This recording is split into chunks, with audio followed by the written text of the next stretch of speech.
Bueno, la palabra que hoy día queremos compartir es el principio, la verdad número 24.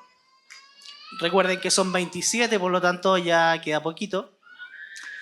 Y se trata justamente de el sacerdocio. ¿Cuántos saben lo que es un sacerdote? Si pudiera levantar la mano. ¿Alguien sabe lo que es un sacerdote? ¿Alguien tiene una noción de un sacerdote?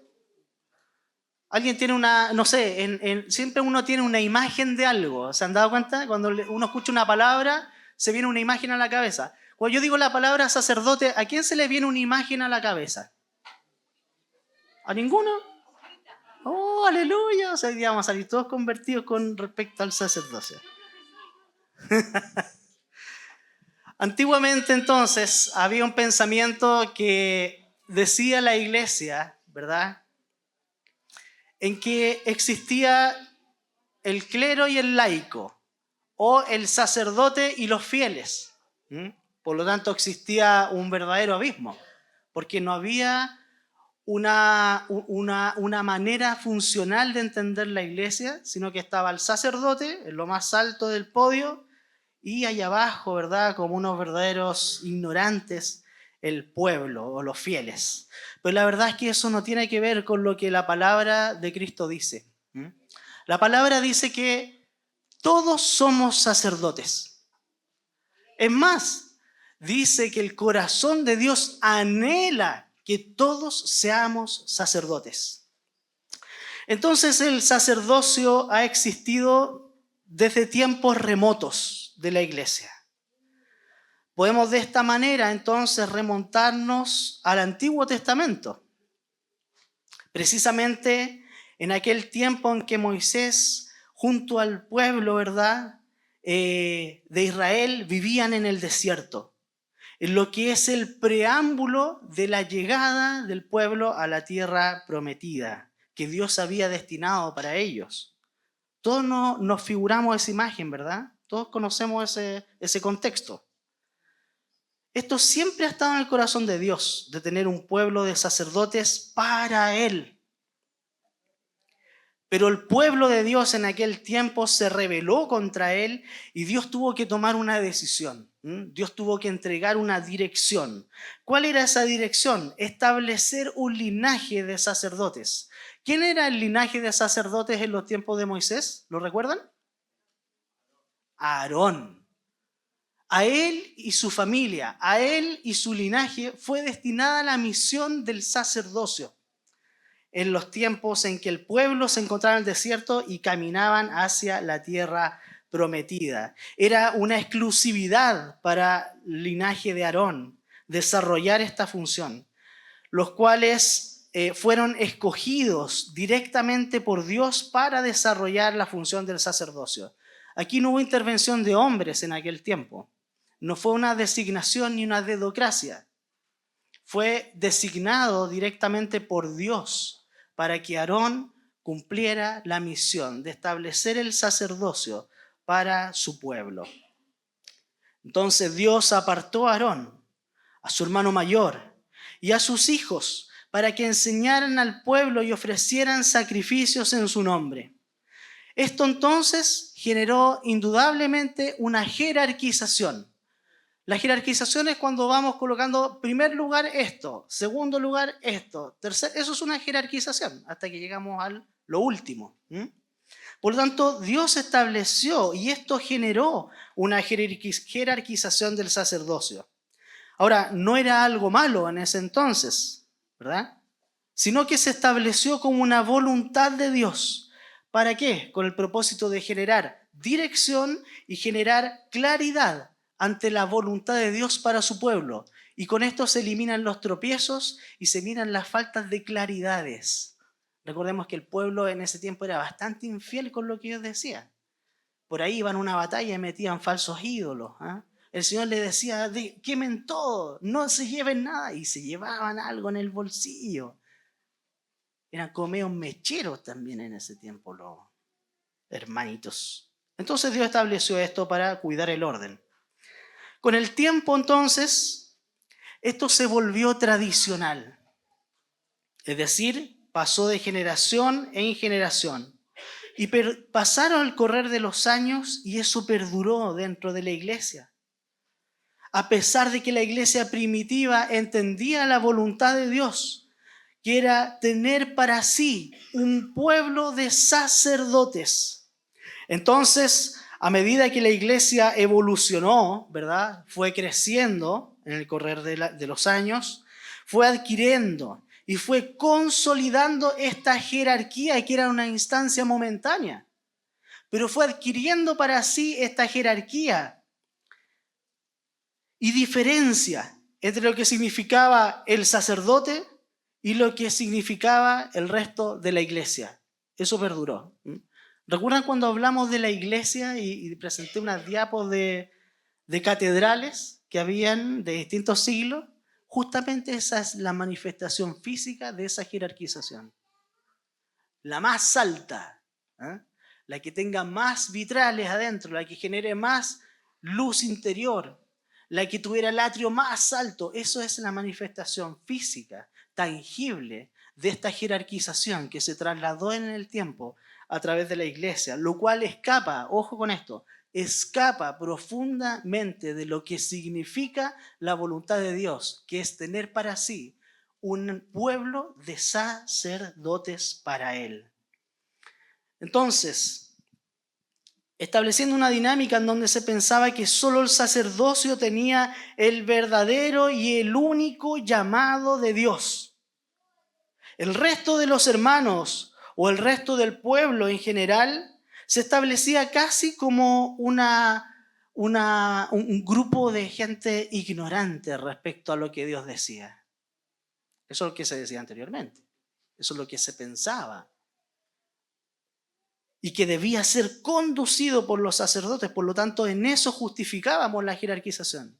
Porque este pueblo ignorante de la palabra de Dios, de las manifestaciones de Dios, debía ser conducido. Y para ser conducido necesitábamos allá en lo más alto un sacerdote que pudiera controlar y direccionar a este pueblo que nada sabía.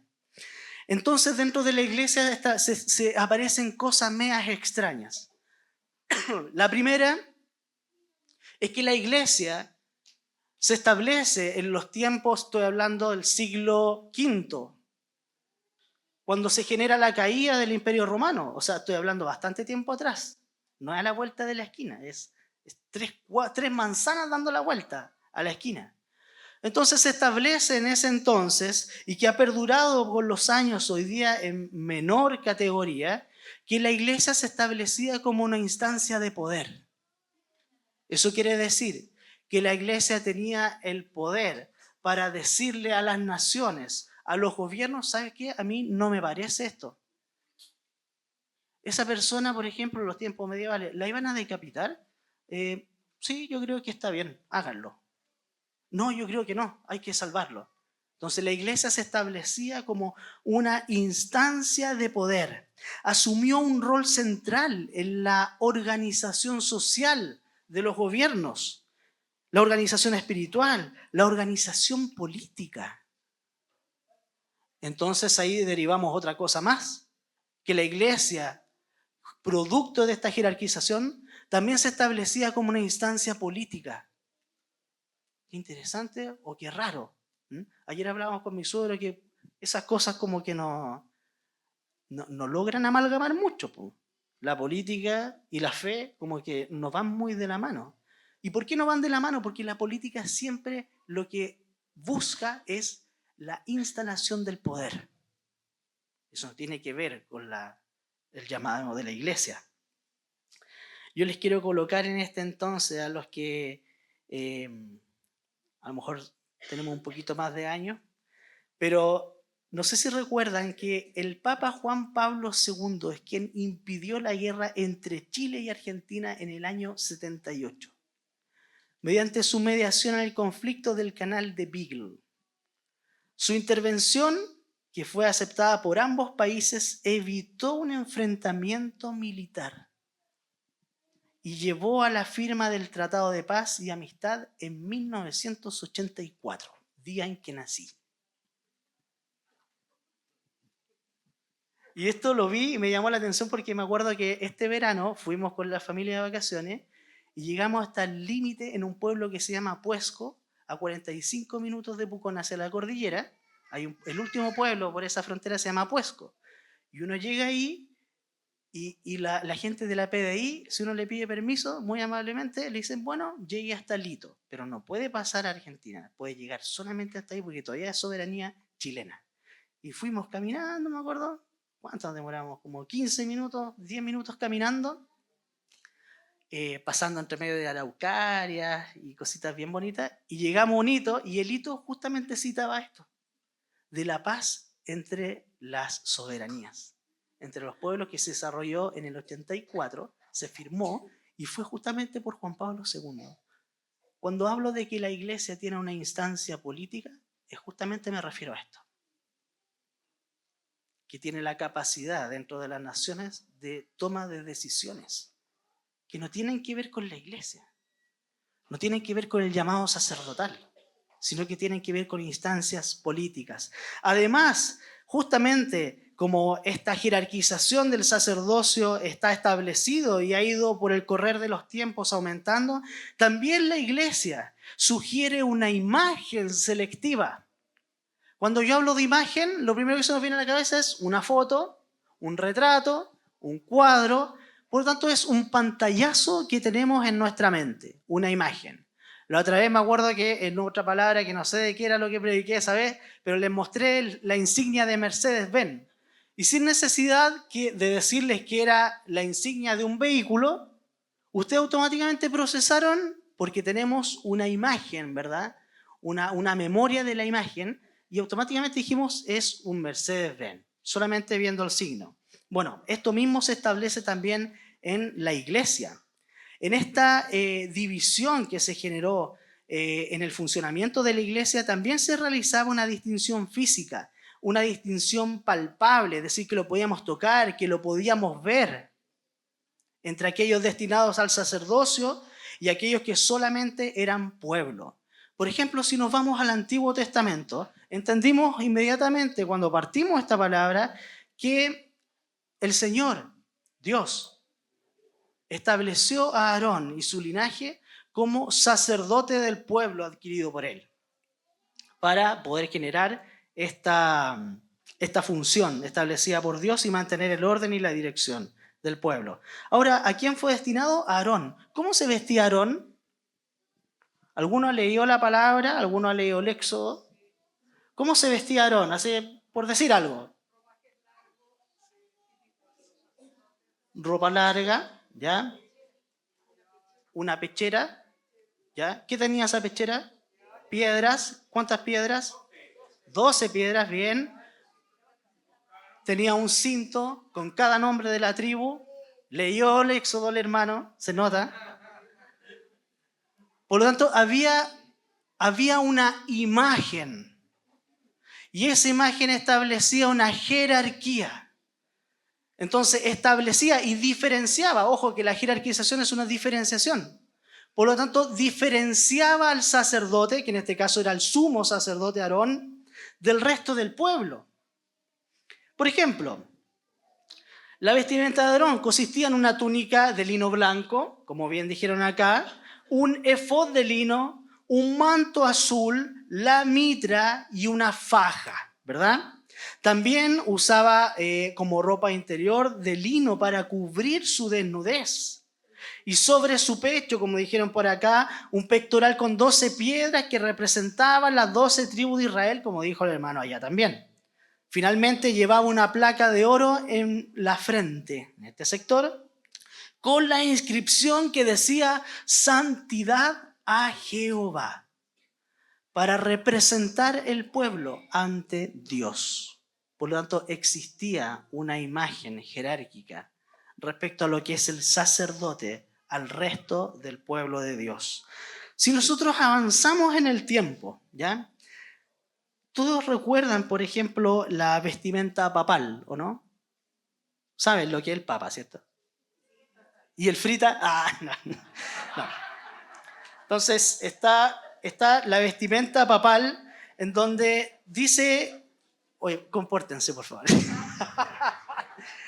La vestimenta del Papa incluye una sotana blanca que representa la pureza, adornada con una faja blanca, un salideo blanco en la cabeza. En ocasiones formales se usan una museta roja, ya que es la típica, esa cosita roja que lo rodea, una capa similar, mientras que para el frío puede utilizarse una duleta blanca o un tapabarro rojo.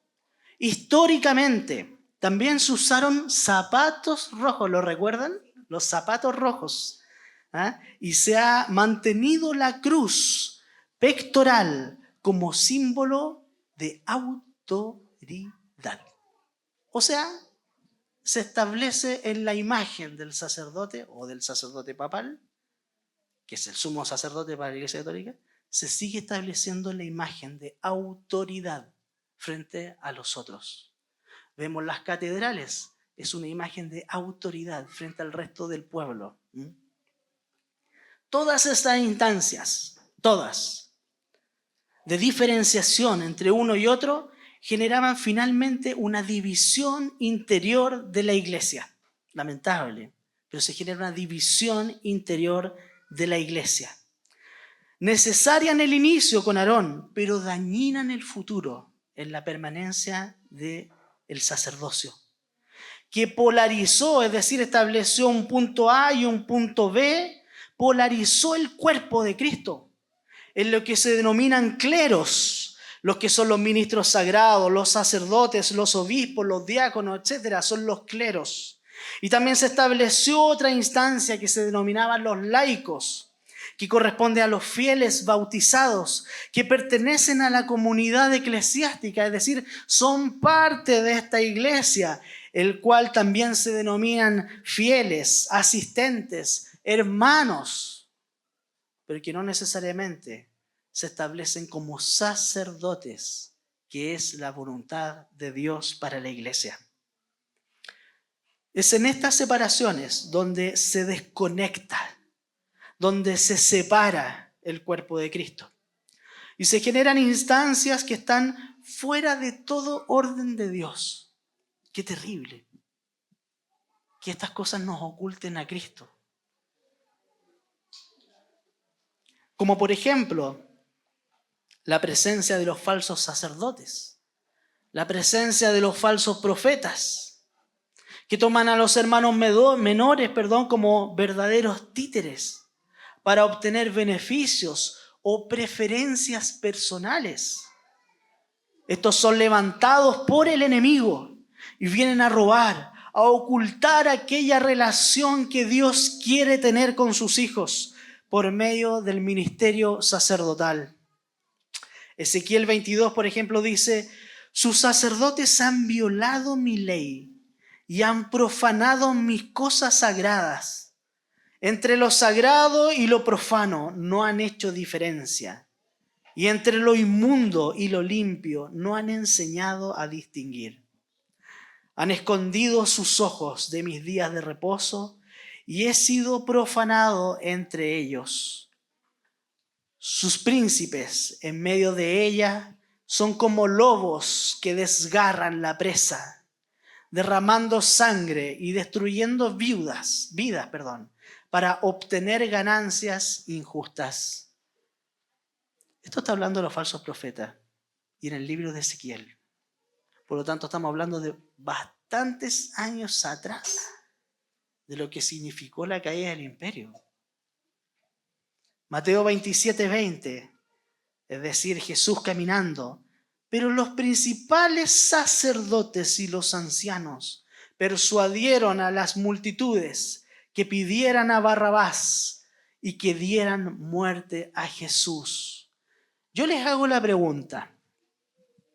Finalmente, ¿quién mató a Jesús? ¿El Imperio Romano o la iglesia en ese entonces establecida por fariseos, saduceos, herodianos, etcétera? ¿Quiénes lo entregaron? Fue la iglesia. Fue la iglesia. Recordemos a Pilatos cuando, y uno también lo hace, no, yo aquí no me meto. ¿Y qué pasó? Me lavo las manos. O sea, Pilato hizo el gesto técnico, preciso, para decir, yo no lo estoy condenando, yo no lo quiero matar, sino que fueron los sacerdotes, la iglesia vigente, el estrato eclesiástico del momento, quienes entregaron a Jesús y fue condenado. Ahora, ¿eso es malo? Claro, es malo por un tema de que eran los sacerdotes, pero estaba escrito que él tenía que ser entregado y que él tenía que morir a precio de sangre por cada uno de nosotros.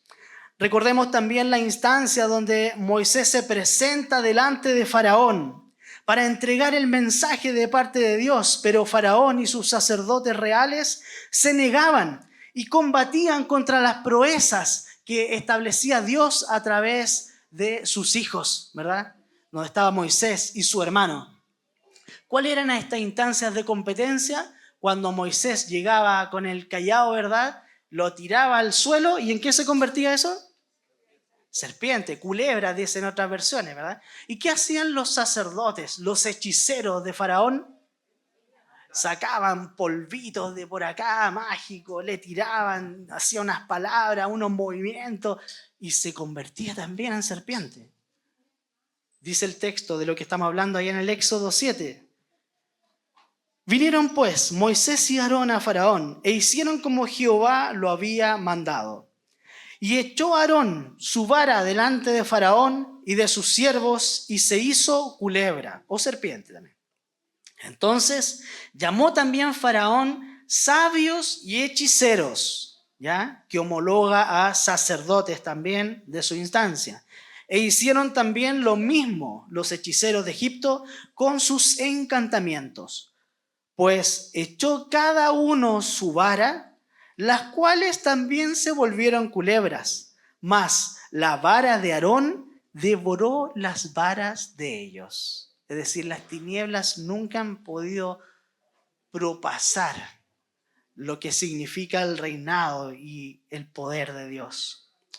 Existen también aquellos lobos vestidos de oveja. Recordemos que todas estas instancias que hemos estado hablando de los falsos sacerdotes vienen de la jerarquización del sacerdocio, de ese verdadero quiebre que hay entre el sacerdote y el pueblo.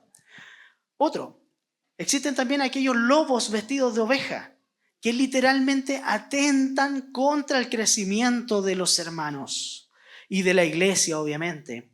Pastores o hombres de Dios que dentro del templo están acompañados por multitud de gente, pero fuera de ella se encuentran en una vasta soledad, sumergidos en el engaño del enemigo.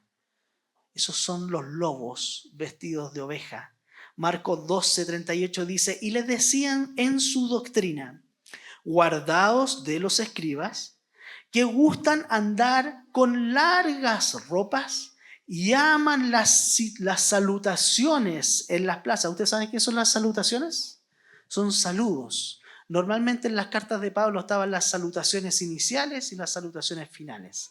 Es decir, la manera en que Pablo entraba a un lugar saludando, ¿verdad? Entregando su bienvenida, ¿verdad? A la iglesia y también su despedida. Cuando decía, yo oro por ustedes, voy a estar orando para que la iglesia crezca, salutaciones. Entonces a los fariseos les encantaba eso, de ir caminando por las plazas y que fueran saludando. Hola, ¿cómo está, señor fariseo? Qué lindo día, ¿cómo le ha ido? ¿Verdad? Les encantaba porque justamente ¿qué es lo que alimenta eso? El ego, la autoridad, la instancia de poder frente al otro. Marcos 12 dice, y les decían su doctrina, guardaos de los escribas, que gustan de andar con largas ropas y aman las salutaciones en las plazas y las primeras sillas en las sinagogas y los primeros asientos en las cenas, que devoran las casas de las viudas y por pretexto hacen largas oraciones. Estos recibirán mayor condenación, dice la palabra. Entonces, si volvemos a los inicios de este alejamiento entre sacerdote y fieles que literalmente mutila el cuerpo de Cristo, claramente no es lo que en un inicio Dios había pensado para la iglesia y que se sostiene hasta el día de hoy. Por tanto, ¿qué o quién es lo que genera ese punto de quiebre respecto a esta división? ¿Quién hace la instancia de puente entre este abismo que por una parte está el sacerdocio y en la caída del abismo, la otra vereda, se encuentran los fieles? ¿Qué o quién es quien hace esta diferencia? ¿Quién une las dos partes? ¿Alguien se le ocurre? ¿Quién es? ¿O qué es? Jesús. Excelente. Es Jesús quien restaura todas las cosas. Restaura nuevamente el ministerio sacerdotal y aún mayor, el vínculo de Dios con sus hijos. Es Jesús. Antiguamente, recordemos que el sumo sacerdote debía presentar ofrendas inmoladas, ¿verdad? Allá en el templo, preparadas para Dios, para expiación de los pecados del pueblo, ¿verdad? Y de cada familia en particular. Estaba ya el sumo sacerdote que desarrollaba este rito, este acto que perdonaba y expiaba los pecados de las familias y del pueblo de Dios a través de sacrificios. Gloriosamente, y vuelvo a repetirlo, gloriosamente. Ese tipo de sacerdote del Antiguo Testamento o esa autoridad que impuso Dios allá en el templo ya no se requiere más. No sé si logras dimensionarlo. Pero ya no hay nadie que tenga que abogar por ti, humanamente hablando, para que tus pecados sean perdonados. Hubo un inmolado que se llamaba Jesús, el Cristo.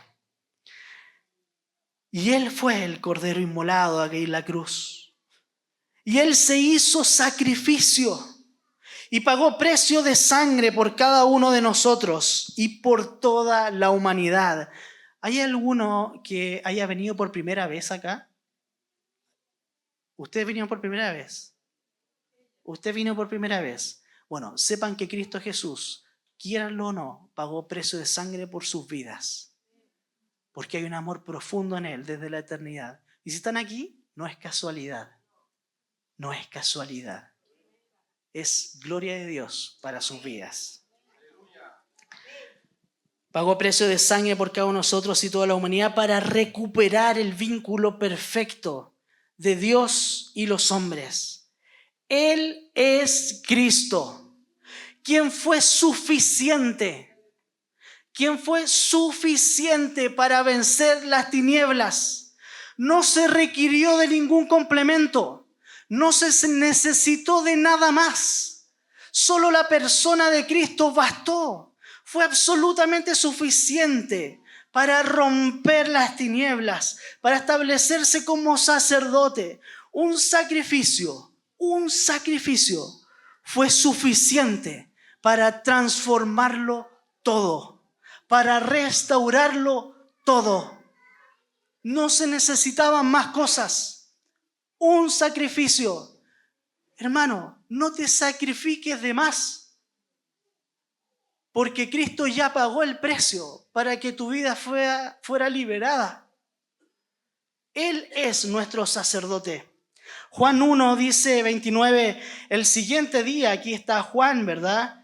El siguiente día vio Juan a Jesús que venía a él y dijo: he aquí el Cordero de Dios que quita el pecado del mundo. Allá en Filipenses 2 también dice: el cual siendo en forma de Dios, no estimó el ser igual a Dios como cosa que aferrarse, sino que se despojó de sí mismo, tomando forma de siervo, hecho semejante a los hombres, y estando en la condición de hombre, es decir, ya formal, él era hombre.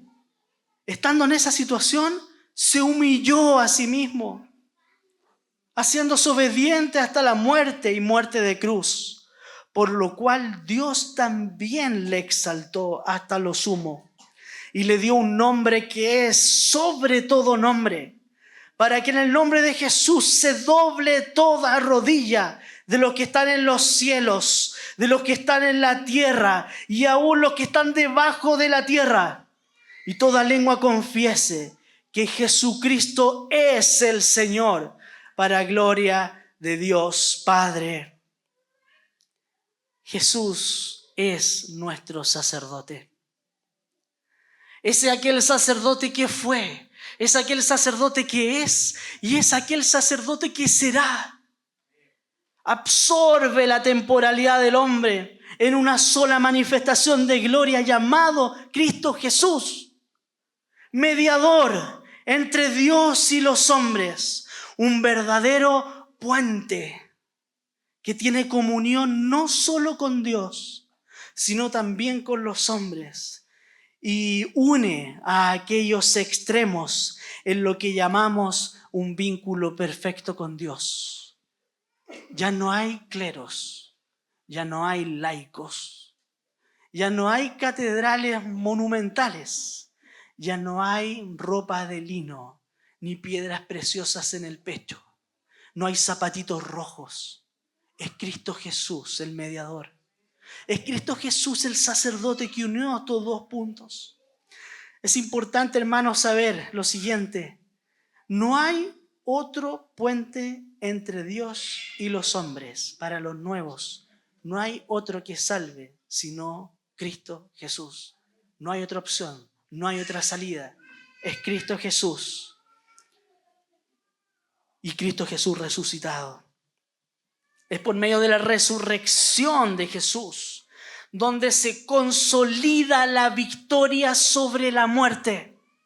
Ustedes se han puesto a pensar qué hubiese ocurrido si Jesús hubiese sido sacrificado, hubiese sido lacerado, le hubieran enterrado la lanza, lo hubieran dejado colgado en la cruz, lo hubiesen enterrado en el sepulcro, hubiesen venido las mujeres a verlo, abren la roca y estaba el cuerpo de Jesús adentro. ¿Se han puesto a pensar en esa situación? ¿Qué sería Jesús? ¿Quién sería Él? Sería un hombre clavado en un madero. ¿Qué marca la diferencia? ¿Lo pueden decir? Que resucitó. Y hoy día está vigente en cada uno de nosotros, en nuestros corazones, porque Él resucitó. Y hoy día están ustedes acá, y la niñita acá, porque Cristo resucitó por ellos. Y hoy día nos congregamos y nos abrazamos y nos hacemos llamar el pueblo de Cristo y nos gozamos y escuchamos nuestras tristezas, nuestras penurias, nuestras alegrías, nuestro gozo, porque Cristo resucitó.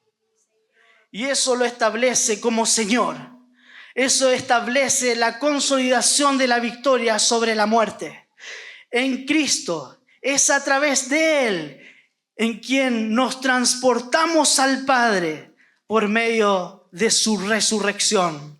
Hebreos 3 dice, por tanto, hermanos santos, participemos del llamamiento celestial. Considerad al apóstol y sumo sacerdote de nuestra profesión, Cristo Jesús. El mismo Hebreos 8 también dice, ahora bien, el punto principal de lo que veníamos diciendo es que tenemos tal sumo sacerdote. Tal sumo sacerdote. Eso quiere decir, tenemos un nivel, pero oh my gosh, de sacerdote. Cuando Víctor también decía, socorro, decía, ¿lo recuerdan? Tenemos tal sumo sacerdote, dice la palabra, el cual se sentó a la diestra del trono de la majestad en los cielos. ¿Han visto algún sacerdote terrenal sentado a la diestra del Padre? Yo no lo conozco. Aún no están en mis libros. Pero dice la palabra que en Cristo Jesús, nuestro sacerdote, tenemos tal sacerdote, tal sumo sacerdote que llegó a tal punto por medio de la resurrección de sentarse a la diestra del que creó todo. Aquel que es poder y gloria en sí mismo. Este Jesús está sentado a la diestra. Por lo tanto, cuando Cristo viene a tu vida, no viene un Jesucito por ahí que tiene los hoyitos en los pies y en las manos. Viene aquel que está sentado a la diestra del Padre. El sacerdote máximo que vincula al hombre con Dios. Algunos dicen, por ejemplo, al Papa sumo pontífice. ya que es la máxima iglesia, la máxima autoridad, de la Iglesia católica, ¿verdad? Cuyo título deriva del latino Pontifex Maximus, es como de gladiador eso, Maximus Decimus, pero que significa Pontífice Máximo. No es más que eso. Originalmente en la antigua Roma, el pontífice máximo era el sumo sacerdote. Y el nombre pontífice, ¿verdad?, significa o se traduce al lenguaje actual como el constructor de puentes. Qué bonito el significado, ¿no?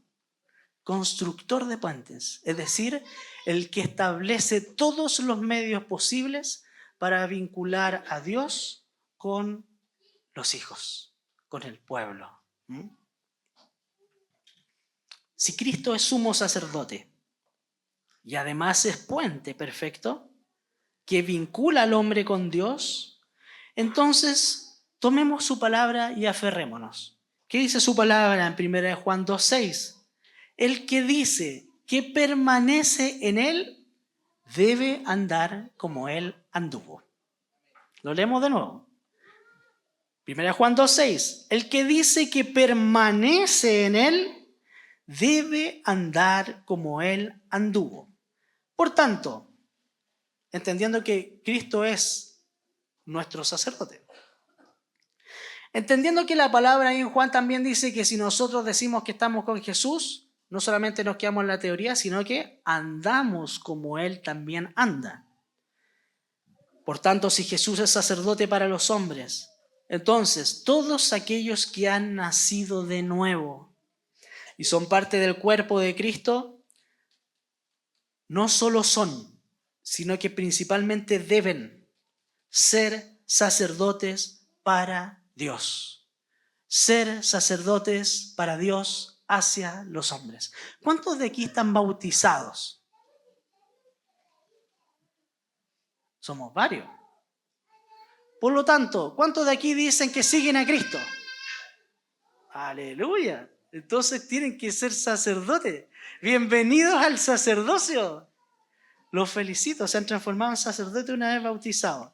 Por lo tanto, tienen que hacer la voluntad de Jesús y unir los dos extremos, ¿verdad?, de lo que Dios dice y lo que los hombres necesitan recibir. Apocalipsis 1:5 dice: y de Jesucristo, el testigo fiel, el primogénito de los muertos y el soberano de los reyes de la tierra, al que nos amó y nos lavó de nuestros pecados con su sangre y nos hizo, ¿qué cosa?, reyes y sacerdotes para Dios. Amén. No necesitamos que alguien nos diga esto. Esto está en el corazón de Dios por siempre. Él quiere un linaje. Él quiere reyes y sacerdotes para Dios, su Padre.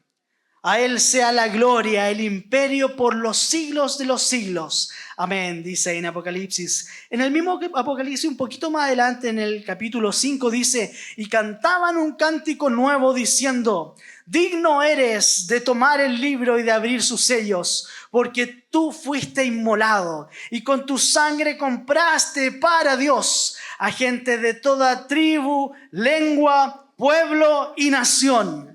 Y los has hecho un reino y sacerdotes para nuestro Dios. Y reinarán sobre la tierra. Es decir, hay un gobierno establecido para aquellos que siguen los pasos de Dios, aquellos que se establecen como sacerdotes. Hay un estado de gobierno, no tuyo, no del pueblo en sí, sino de lo que Dios hace a través de sus sacerdotes. 1 Pedro 2:9, este es el carnet de identidad de los cristianos. ¿Qué dice 1 Pedro 2:9? ¿Se lo saben? No, hay que leerlo. Dice: pero ustedes son linaje escogido, real sacerdocio, nación santa, pueblo adquirido para posesión de Dios, a fin de que anuncie las virtudes de aquel que los llamó de las tinieblas a su luz admirable. Ustedes en otro tiempo no eran pueblo, pero ahora son el pueblo de Dios. No habían recibido misericordia, pero ahora han recibido misericordia. Eso define lo que tú eres. Hablaba con un hermano ratos atrás. Lo que nos rodea no nos define. Lo que nos define es esto: ¿qué somos en el Señor? Somos real sacerdocio. Y saquémonos el chip tradicional de ese sacerdote que anda cargado en oro, que yo no sé cómo carga tanto oro. Debe tener un tecle aquí atrás porque debe ser muy difícil caminar con tanto oro. Saquémonos eso de acá. El sacerdote no tiene que ver con la imagen. Tiene que ver con cuánto de Cristo hay en él. Tiene que ver con que sea puente entre los hombres, entre la voluntad de Dios. Entonces, en este punto en particular en que vamos, es donde toma gran realce la gran comisión establecida por Dios, indicada por Jesús a todos sus discípulos o sacerdotes, para que ese puente tome total y absoluta relevancia. Un puente donde no transita gente, que no contiene flujo, es un caucau. Se iba levantando y quedó ahí. Y han pasado años y ese puente sigue ahí. ¿Y cuánta gente transita a través de ese puente? Cero. ¿Por qué? Porque no cumple su función. Si tú eres sacerdote, destinado de exclusividad de Dios para Él, cumple tu función. Tú eres un puente y a través de ese puente transitan personas. Establecemos una conexión entre un punto A y un punto B. El puente elimina el precipicio. El puente elimina las brechas. Porque no existe una división, sino que lo absorbe para que pueda existir el flujo de personas. Mira lo que te voy a decir. Recordemos entonces, un puente mantiene dos direcciones, ¿o no? Excepto un puente colgante que pasamos con la Andrea, que uno podía pasar nomás, y después para volver había que esperar el otro. Pero normalmente los puentes mantienen dos direcciones. Una que entra a un lugar, por el mismo también se encuentra el que sale del lugar, ¿verdad? Es decir, por una parte, llevando a las personas hacia Dios, y por otra parte, y recuperando en esa misma instancia el vínculo de la alianza eterna con Él, y por otro sentido, presentando a Dios a la humanidad. Tiene dos direcciones. Una, llevando a las personas hacia Dios, y la otra, presentando a Dios a la humanidad con todas y cada una de sus virtudes. Eso hace un puente. Presentando su amor, presentando la consolación, a los que lloran, deshaciendo las obras del enemigo por medio de su palabra. En el puente se presenta a Cristo como el único medio de salvación. No hay otro, y por favor entendamos esto, no hay otro medio de salvación. Si predicamos, no prediquemos de la educación en casa, prediquemos a Jesús. A veces la prédica se va para una rama, así que, está al límite de la filosofía. Presentemos a Jesús. La gente no necesita saber nada más. Nada más. Ellos necesitan saber que hay un hombre que está sentado a la diestra, que fue precio de sangre, que fue sacrificio, que estableció su vida por cada uno de ellos, y que su nombre es Jesús, y que no hay otra vía. No hay otro camino, no hay un puente peatonal al lado del otro puente. La única opción de pasar o es por el puente o te tiras al acantilado. Si pasas por el puente está Cristo, tu sacerdote. Si nos tiramos al acantilado está el reino de las tinieblas, que lo único que hay es condenación. Derramemos la paz de Dios, esa paz que el mundo no entiende, esa paz que el mundo no conoce. Derramemos las cualidades de Cristo a los hombres para que Dios pueda ejercer su dirección sobre sus vidas. Recordemos ahí en Isaías 61, con esto ya estoy terminando. El Espíritu del Señor Dios está sobre mí, porque me ha ungido el Señor para traer buenas nuevas a los afligidos. Esas buenas nuevas tienen nombre y apellido. Cristo Jesús. Él es la buena nueva.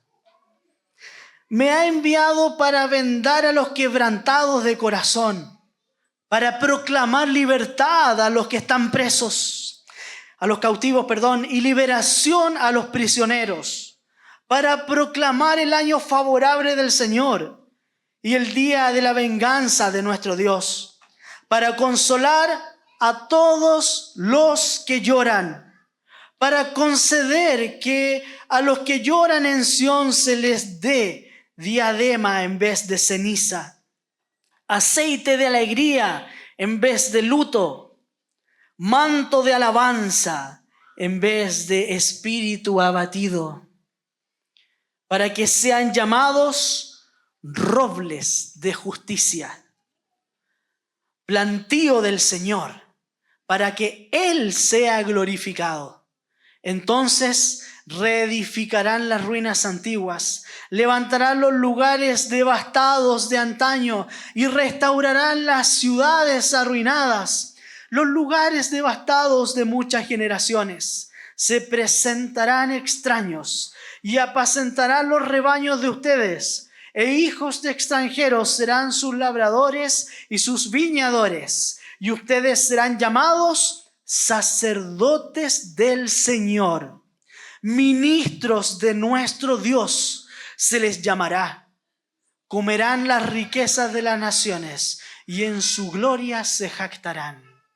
Hay una instancia muy clara del sacerdocio: ir a los cautivos, consolar a los que lloran, traer libertad a los prisioneros. Eso es justamente lo que Jesús hizo. Aquel que quiere y que dice que permanece en Él, debe andar como Él anduvo. Finalmente, entonces, y pensemos en esto. Si Dios quiere una familia de sacerdotes para Él, ¿amén con eso, no? Sí, amén. Ya. Dios quiere una gran familia de sacerdotes para Él.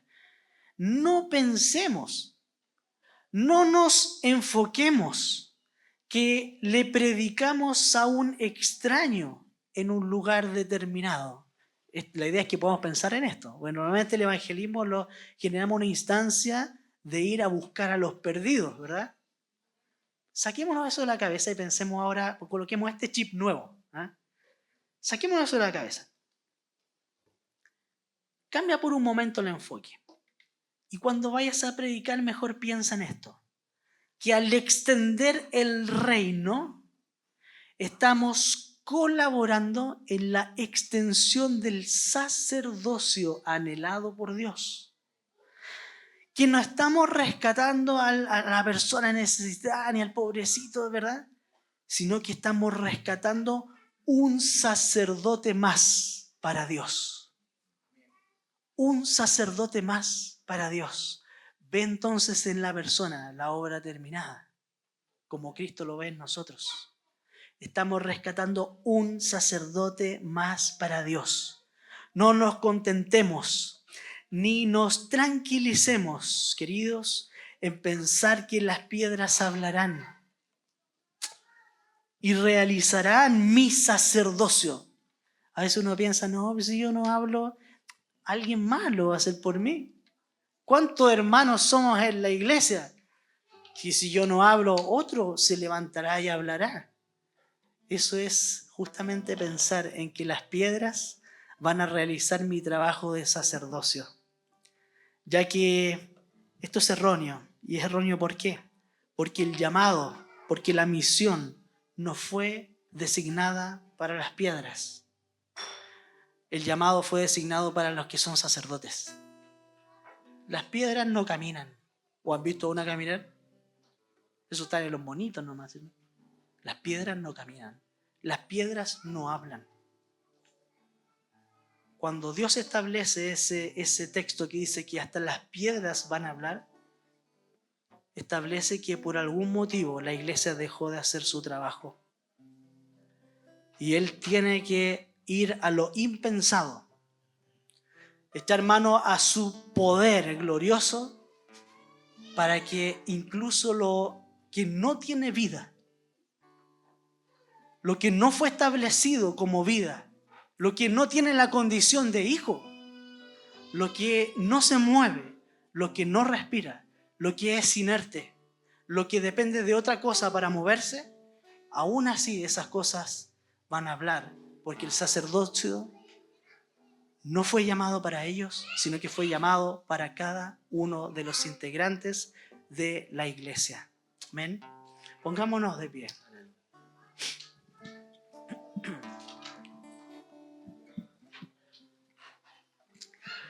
Señor,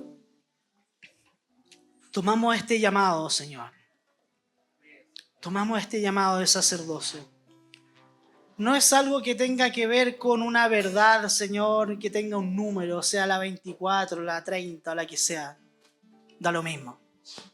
Este es un llamado que viene desde ti, Señor.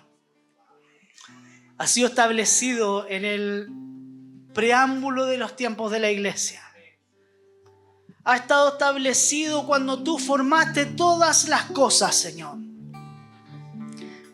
A esto le llamamos el anhelo del Padre, lo que hay en lo profundo de tu corazón. Y es que tengas un pueblo de sacerdotes para ti.